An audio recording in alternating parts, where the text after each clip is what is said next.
আসসালামু আলাইকুম ওয়ারাহমাতুল্লাহি ওয়াবারাকাতুহ। সম্মানিত দর্শক মণ্ডলী, আজ আমি আপনাদের মাঝে এমন একটি আয়াত নিয়ে হাজির হয়েছি যে আয়াতের গুরুত্ব ফজিলত অনেক বেশি। আজ আমি সেই আয়াতের প্রেক্ষিতে গুরুত্বপূর্ণ একটি বরকতের কথা তুলে ধরব এবং কিছু মর্যাদার কথা তুলে ধরব। আসুন জেনে নেই সেই আয়াতখানা কি। কোরআনে পাকের ভিতরে সেই আয়াতকে সর্বশ্রেষ্ঠ আয়াত বলা হয়েছে। সেই আয়াতটি হলো বিসমিল্লাহির রহমানির রহিম। বিসমিল্লাহ যখন নাজিল হয় তখন তার মর্যাদা ও মহানুভবতার ভয়ে পাহাড় পর্বত কম্পমান হতে থাকে। হজরত জাবের রাদিয়াল্লাহু তাআলা আনহু বলেন, হজরত আদম আলাইহিস সালাম এর উপর যখন বিসমিল্লাহ নাজিল হয় তখন মেঘমালা পূর্ব দিকে দ্রুত গতিতে দৌড়তেছিল। সমুদ্রের স্রোতধারা থমকে দাঁড়িয়েছিল। বায়ু প্রবাহ বন্ধ হয়ে গিয়েছিল।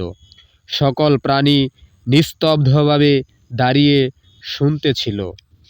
শয়তানকে আকাশ হতে দূরে বিতাড়িত করা হয়েছিল এবং আল্লাহ তাআলা নিজ ইজ্জত ও জালালিয়তের কসম খেয়ে বলেছিলেন, যে জিনিসের উপর বিসমিল্লাহ পড়া হবে ওই জিনিসের উপর অবশ্যই বরকত দান করব।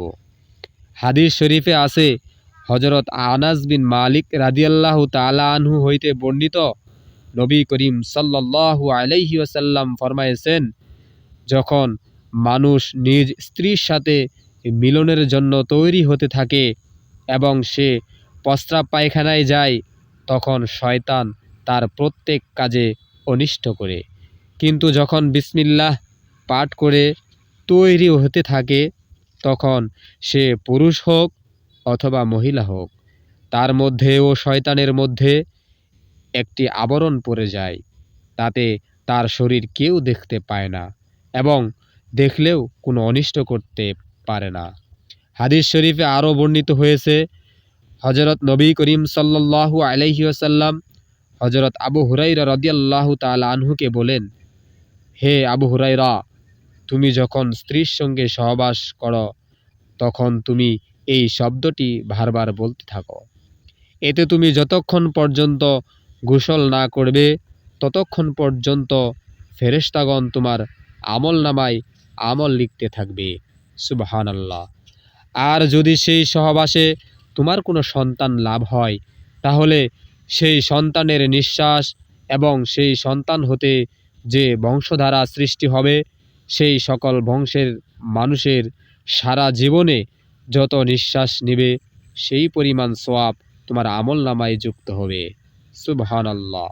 তিনি আরও বলেন, হে আবু হুরাইরা, তুমি যখন কোনো পশুর পিঠে চড়বে তখন এই শব্দ পড়তে পড়তে চলবে, তাহলে এই পশুর প্রত্যেকটা কদমের পুণ্য তোমার আমলনামায় যুক্ত হবে। সুবহানাল্লাহ। আবার যখন তুমি ওযু করো তখন এই শব্দ বারবার বলবে, তাহলে ফেরেশতাগণ তোমার ওযু শেষ না হওয়া পর্যন্ত তোমার আমলনামায় আমল লিখতে থাকবে। সুবহানাল্লাহ।